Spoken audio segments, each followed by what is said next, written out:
so all that crying, and the show wasn't so bad after all. Now, I barely sold any pearls, but I connected with Caroline, and after her staff, I mean, it wasn't her, I mean, she wrote up this thing, and we sent material back and forth. I even sent them a bunch of our pearls, and they did a stylized shot of just pearls, and they actually did a companion article online, the 10 pieces of jewelry that every Southern woman needs to own, and I helped come up with the pieces that should be in that online feature. And so it was absolutely amazing. So meanwhile, I go back to the America's Mart in January of 2011. Let's see, so that was 2009. So then I guess I didn't probably go again until, I don't know if I did January or July that year.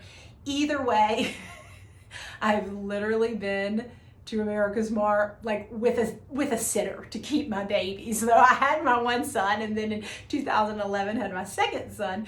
So I mean, I had babies in tow, and so I really started doing what I wanted to do, which is the wholesale. So it got some traction, right? It just takes time, right? It takes time and calling people up and all that kind of stuff. So I got that, and then April of 2011, and they had told me at Southern Living, they're like, okay, when your article hits, like, be prepared. You've got to have inventory, and you have to have bandwidth on your website, and all that kind of stuff. So I was prepared, but not really, because suddenly, I mean, there were so many orders coming online and phone calls, and it's the cutest darn thing, because people would call. I'd be like, thanks for calling the Pearl Girls, this is India.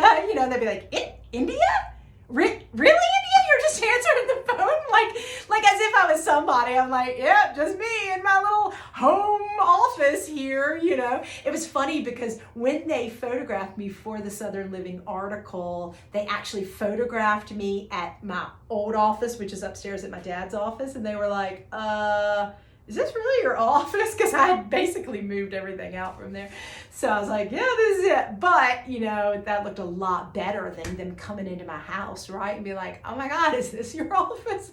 So people were calling. It was the greatest thing, because I think people felt in a way like they knew me. They had read this little article about me, and they felt like they knew me. And they also thought I was, they're like pleasantly surprised that I'm like involved in the business. And I'm like, yeah, just like a small pearl business, that kind of thing.